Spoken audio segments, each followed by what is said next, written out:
Por Thomas Boston. Por que e como devemos orar? Devemos orar pelas coisas agradáveis à vontade revelada de Deus, e por essas coisas somente, e esta é a confiança que temos nele, que, se pedirmos alguma coisa, segundo a sua vontade, ele nos ouve. 1 João 5:14 da manhã. Nós não podemos apresentar a Deus os desejos ilícitos, nem petições em favor de nossa concupiscência. Tiago 4:3. Estas necessidades devem ser uma abominação, e uma afronta ousada para um Deus santo. E, de fato, coisas más são tanto mais perversas ao serem trazidas ou endereçadas a um Deus santo. O assunto de nossas orações deve ser regulado pela palavra de Deus, onde ele mostrou o que lhe agrada, e o que não agrada. O significado da boa vontade e prazer de Deus no que diz respeito aos benefícios a serem concedidos aos homens, e as nossas orações, devem se restringir aos limites da vontade de Deus. Portanto, vejamos que tudo pelo que nós oramos esteja dentro do compasso do mandamento ou da promessa de Deus. Tais são todas as coisas que tendem para a glória de Deus. Portanto, vós orareis assim: Pai nosso, que estás nos céus, santificado seja o teu nome. Mateus 6:9. Orai pela paz de Jerusalém, prosperaram aqueles que te amam. Salmos 122:6. Para o nosso próprio bem, temporal, espiritual ou eterno, se vós, pois, sendo maus, sabeis dar boas coisas aos vossos filhos, quanto mais vosso Pai, que está nos céus, dará bens aos que lhe pedirem. Mateus 7:11 da manhã.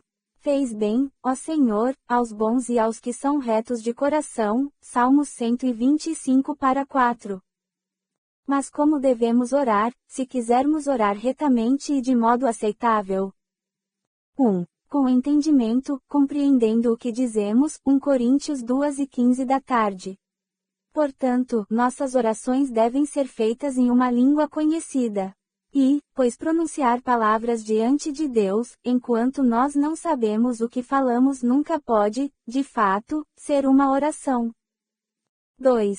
Com reverência, guarda o teu pé, quando entrares na casa de Deus, porque chegar-se para ouvir é melhor do que oferecer sacrifícios de tolos, pois não sabem que fazem mal. Eclesiastes 5:1.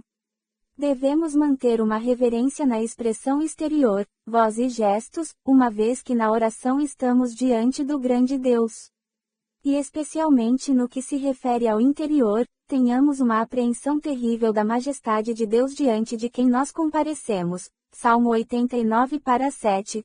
Deus é muito formidável na Assembleia dos Santos, e para ser reverenciado por todos os que o cercam. Hebreus 12:28. Por isso, tendo recebido um reino que não pode ser abalado, retenhamos a graça, pela qual sirvamos a Deus agradavelmente, com reverência e piedade. Temor e tremor acometem uma criatura, muito mais uma criatura culpada, diante de um Deus santo. E o dirigir-se a Deus com presunção e destemor é o resultado de um coração duro. 3. Humildemente, Senhor, tu ouviste os desejos dos mansos, confortarás os seus corações, os teus ouvidos estarão abertos para eles. Salmos 10:17 da manhã, com um profundo senso de nossa própria indignidade e pecaminosidade em nossos espíritos. Na oração, chegamos a mendigar, e não a comprar ou exigir nosso direito e, portanto, devemos ser sensíveis à nossa indignidade. Menor sou eu que todas as beneficências, e que toda a fidelidade que fizeste ao teu servo, porque com meu cajado passei este Jordão, e agora me tornei em 2 bandos. Gênesis 32:10, e quanto mais graça, mais indignos seremos aos nossos próprios olhos. E respondeu Abraão dizendo: Eis que agora me atrevi a falar ao Senhor, ainda que sou pó e cinza. Gênesis 6:27 da tarde. E indo para Deus, devemos voltar nossos olhos para nosso interior, com o publicano, Lucas 6:14 da tarde, para as nossas próprias maldades do coração e da vida.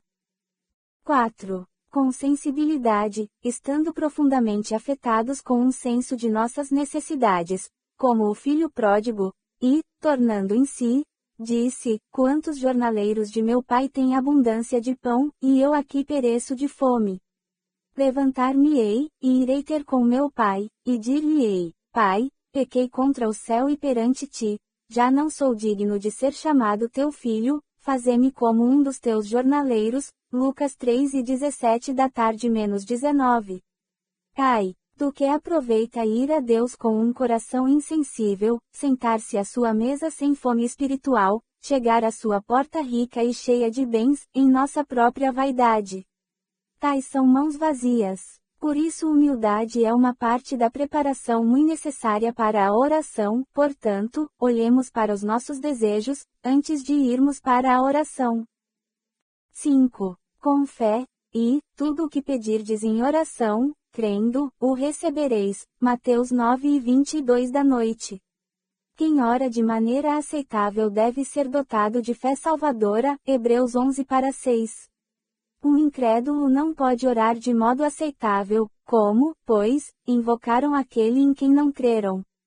E como creram naquele de quem não ouviram? E como ouvirão, se não há quem pregue? Romanos 10:14 da manhã. Disso segue-se que as orações do homem não regenerado estão todas perdidas em relação à aceitação graciosa. Além disso, o crente deve estar no exercício da fé na oração, pois a oração deve ser misturada com a fé. É preciso ter uma fé particular, e confiança na oração, quanto às coisas pelas quais oramos. Por isso vos digo que todas as coisas que pedirdes, orando, crede receber, e tê-las-eis. Marcos 11:24 da manhã. Pois onde a fé está completamente ausente, a oração nunca pode ser aceita. Peça-a, porém, com fé, em nada duvidando. Tiago 1:6, visto que você estaria desonrando a Deus grandemente por vir a Ele para pedir, sem qualquer expectativa ou confiança de receber o que se pede. Pergunta: como alguém pode ter fé? Resposta: ao recorrer às promessas e acreditar nelas. Se as coisas são absolutamente necessárias, a promessa assegura essas mesmas coisas àqueles que vêm a Deus através de Cristo por elas, coisas tais como a paz, o perdão e etc. Colchete que abre ... colchete que fecha . 6. Sinceramente, perto está o Senhor de todos os que o invocam, de todos os que o invocam em verdade. Salmos 145:18. A hipocrisia e a dissimulação na oração, quando o coração não acompanha os lábios, estraga a aceitação das orações. Há lábios enganosos. Salmo 17 param quando as afeições não seguem o ritmo das palavras da oração. Quando o pecado é confessado, mas o coração não está humilhado sob a confissão, quando as petições são apresentadas, mas nenhuma vontade sincera existe pelas coisas que são pedidas. E buscar-me-eis, e me achareis, quando me buscardes com todo o vosso coração. Jeremias 29:13.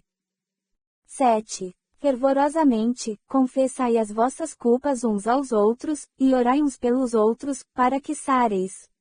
A oração feita por um justo pode muito em seus efeitos. Tiago 5:16 da manhã. Orações frias, sem vida e formais não recebem o selo de aprovação. Devemos, como em um assunto muito severo, ser fervorosos. Romanos 12:11.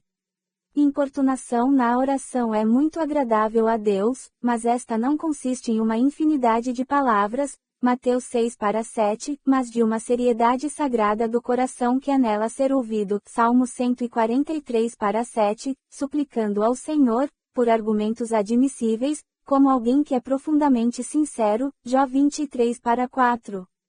Um coração aquecido por uma brasa viva do altar de Deus produzirá isso. 8. Com vigilância, vigiando em oração, como no texto. Cuidando do nosso espírito para que não vacile. Pensamentos vagueantes em oração estragam as orações. Eles vêm como as aves sobre a carcaça, e a devoraram se não forem expulsos. A estrutura de um coração carnal é a mãe destes pensamentos vagueantes.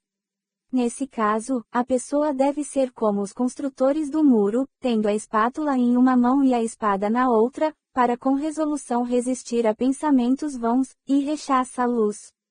Ou melhor, gire o canhão em direção ao inimigo, considere-os como proporcionando uma nova oportunidade de humilhação, e uma ocasião clara de se aproximar do trono da graça.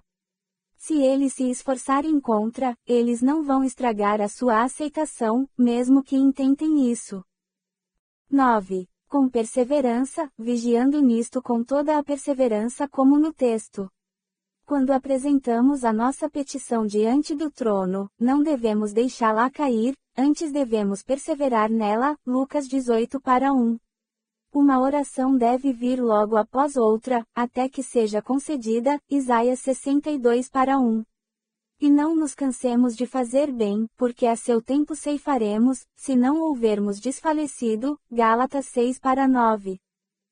Finalmente, com dependência, espere no Senhor com humilde submissão à sua santa vontade, e à procura de uma resposta. Eu, porém, olharei para o Senhor, esperarei no Deus da minha salvação, o meu Deus me ouvirá. Miqueias 7:7. Temos que esperar em dependência de Deus. Não admira que essas orações não sejam descuidadas, e que não estejam preocupados com a resposta. Mas todas as pessoas que oram assim são aceitas, ouvidas e respondidas. 1. Um homem não regenerado não pode, portanto, orar, nem as orações de pessoas como estas são aceitas a qualquer momento. O sacrifício dos ímpios é abominável ao Senhor, mas a oração dos retos é o seu contentamento. Provérbios 15:8. Deus não ouve a pecadores. João 9:31 da manhã. 2. O próprio povo de Deus nem sempre ora assim, nem todas as suas orações são aceitas. Pois, diz o salmista, se eu atender à iniquidade no meu coração, o Senhor não me ouvirá. Salmo 66:18. 3. Mas todas essas orações, sendo o fruto do Espírito de Deus nos santos, são apresentadas pelo mediador, e são aceitas, ouvidas e respondidas pelo Pai. Embora ele possa não responder imediatamente, Salmo 22:2, contudo elas devem ser respondidas no devido tempo, seja por concessão da própria coisa desejada, e, se sabemos que ele nos ouve em tudo o que pedimos, sabemos que alcançamos as petições que lhe fizemos. 1 João 5:15 da manhã, ou algo tão bom quanto, e disse Abraão a Deus, quem dera que viva Ismael diante de teu rosto. E disse Deus, na verdade, Sara, tua mulher, te dará um filho, e chamarás o seu nome Isaque, e com ele estabelecerei a minha aliança, por aliança perpétua para a sua descendência depois dele. Gênesis 5:18 da tarde menos 19. Acerca do qual 3 vezes orei ao Senhor para que se desviasse de mim. E disse-me, a minha graça te basta, porque o meu poder se aperfeiçoa na fraqueza. De boa vontade, pois, me gloriarei nas minhas fraquezas, para que em mim habite o poder de Cristo. 2 Coríntios 12:8-9. A necessidade da oração secreta. A oração secreta não é necessária no que diz respeito ao mérito, como se pudéssemos adquirir o céu por meio dela. O único fundamento da esperança de vida eterna nas mansões de felicidade é a justiça de um Redentor crucificado. Mendigos não pagam dívidas, mas confessam a sua insuficiência, dizendo com o profeta, pecamos, e cometemos iniquidades, e procedemos impiamente, e fomos rebeldes, apartando-nos dos teus mandamentos e dos teus juízos. Daniel 9:5. Mas a oração secreta é necessária. 1. No que diz respeito ao mandamento de Deus. Ele, por um comando simples e expresso a exige, e este mandamento a obriga como um dever necessário em relação a nós. Negligencia-la, portanto, é uma violação direta do mandamento do grande Deus e legislador, e esteja consciente de que este é um ato de obediência necessário e adequado à vontade divina. 2. Para dar a Deus a glória de sua onisciência e onipresença. Quando oramos ao nosso Pai em secreto, nós claramente declaramos que acreditamos que Ele sabe e vê todas as coisas, que as trevas e a luz são iguais para Ele, e que Ele é a testemunha e inspetor de todas as nossas ações, e nos chamará a prestar contas por todos os nossos pensamentos, palavras e ações, os quais são bem conhecidos por Ele. 3. para evidenciar a nossa sinceridade, que não é para sermos vistos pelos homens que oramos, que não somos movidos por motivos de ostentação e vangloria, mas de respeito à ordem divina, e um desejo sincero de servir a Deus, embora na verdade ele não espera que todos os que oram em segredo sejam, de fato, sinceros, pois, infelizmente, os homens podem ser muito assíduos neste dever, e ainda estar longe de serem cristãos sinceros, ou aceitos por Deus quando o praticam. 4. No que se refere ao fato de que ninguém sabe do nosso caso tão bem como nós mesmos, e, portanto, embora o pai da família ore em família, contudo devemos orar por nós mesmos, a fim de darmos a conhecer o nosso caso em particular e desejos a Deus, visto que ninguém pode saber ou pedir por essas bênçãos e misericórdias de Deus como nós mesmos, como as que necessitamos e que são adequadas às nossas circunstâncias. 5. No que diz respeito a averiguarmos se conhecemos os nossos próprios corações. Não podemos deixar de ter algo a dizer ao Senhor, que não podemos, nem seria de todo conveniente dizer diante dos outros, no que diz respeito tanto à confissão dos pecados quanto à súplica por misericórdia. Daí a noiva diz em Cantares 7:11 da manhã -12, Vem, ó amado meu, saiamos ao campo, passemos as noites nas aldeias. Levantemo-nos de manhã para ir às vinhas, vejamos se florescem as vides, se já aparecem as tenras uvas, se já brotam as romãzeiras, ali te darei os meus amores. 6. No que diz respeito aos nossos desejos recorrentes, continuamente a nos rodear diariamente, e as tentações de hora em hora, estes podem convocar este exercício, quando não é possível orar em família. Que homem é tão bem provido, tanto com bênçãos temporais quanto espirituais, como a não ter ocasião para pedir suprimentos do alto? O homem é uma criatura carente e pobre em todos os aspectos, como uma criatura que vive nas bênçãos da providência, e como cristão na graça que há em Cristo Jesus, e, portanto, ele deve recorrer diariamente ao trono da graça pelos suprimentos necessários. E como estamos diariamente cercados de tentações, e não temos forças para resisti-las ou repeli-las, devemos buscar a força de Deus em Cristo por meio da oração, para que não caiamos e venhamos a ser vencidos pelas tentações em nosso caminho. Assim, evidencia-se a partir destas considerações que a oração é um dever necessário a todos.